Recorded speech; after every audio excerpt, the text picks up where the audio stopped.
found. Now her father, Clint Dunn, reveals what new clues they are following in the investigation into her death.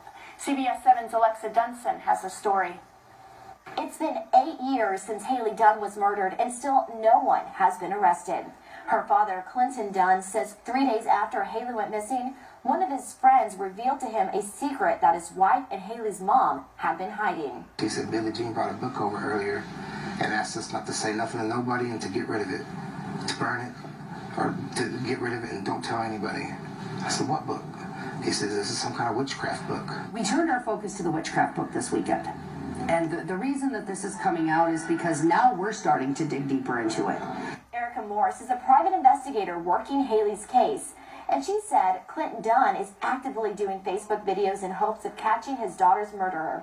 But in the meantime, they are also examining the book along with a rug found in the house where the little girl used to live with her mom, Billie Jean. I want to know what the significance was of this purple pentagram rug. If there is a sacrifice involved or some type of demonic part involved in this that has to do with sacrificing one's child to show one's love. But clearly, they said this discovery is leaving them with more questions than answers. Dunn says his only hope are his Facebook Lives and that someone might see them and come forward with information. It's never going to get easier, but we're going to get justice. Okay, we just watched that. Actually, that was a recording because I've seen that before.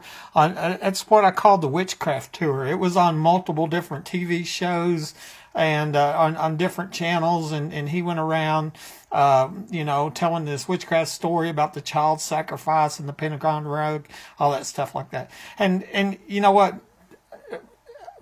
From my standpoint, I had talked to Clint not too long before that, and it was a good conversation. We talked for about an hour. I thought we were on the in agreement, and I'm gonna let you listen to a part of what he had told me, and then all that sudden that changed what he was saying, and that's what was I really had a hard time figuring out what this witchcraft deal was. Here's the conversation between, or just a part of a clip of it, about Clint and what he's doing. He's telling me that he believes Sonja Renee Callahan's story, and I do too, and because it's collaborated by multiple other people. Here it is. Because I Sonja Callahan, I can't see this woman lying. It's hard for me to see this person lying. Oh, who? Sonja.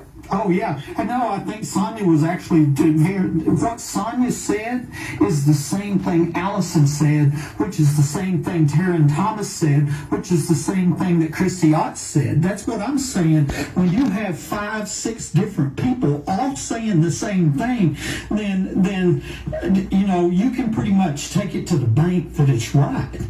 I mean, and Sonja risked her freedom. She got more time added to her because she was saying what she said.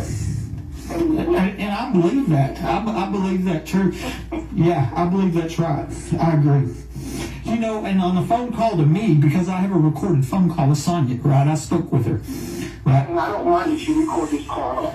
And you have my full permission, and I'm not recording it. Yeah. You have my full permission to record it. It's all good. Right, but I'm saying that I have a recorded phone call with Sonja. She called me from prison, okay?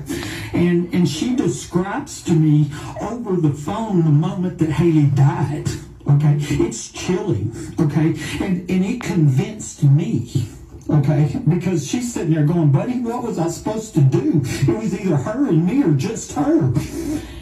It's amazing what it is, and what she said is the same thing Allison said. Is the same thing other people said. So you can bet that that's what happened. And I'm in agreement that Sonja Callahan, is right. She was there. She did witness it, and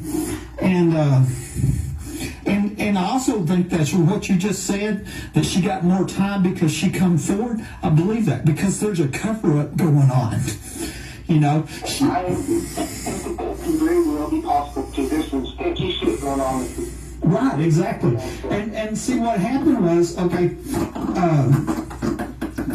aughts, okay, she was a drug rehab counselor, just got out of college, nice family, etc. Okay, this guy comes in and gives her, and this is a drug rehab place, okay, so he's a meth person or whatever, right? He's in rehab, and he tells her he was there when Hailey died, okay? He convinced her. Okay. She goes to her supervisor, and they won't do anything about it, and it bothers her so bad. Then she goes to the Odessa Police Department, then she goes to the Midland Police Department, then she goes to the Midland FBI, and then they call her crazy and destroy her life. Okay? And then all of a sudden, Sonja Renee Callahan pops up, and she says, I was there when Hailey died. She tells the same story. They called her crazy. You know, I'm shot inside my home, catch a dozen dirty cops sneaking in, stealing evidence. They called me crazy. There's a pattern going on here.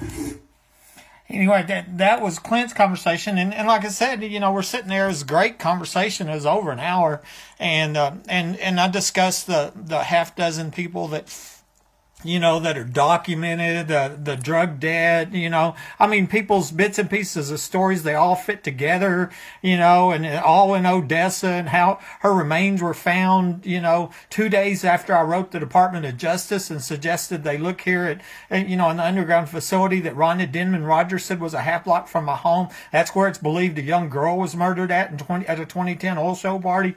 And you know, and so I tell him all this. This is what Sonja told me when she called me. Okay, listen to this. This is what Clint agrees to, and I agree to. And he said that she was going to even get more time in jail because she confessed.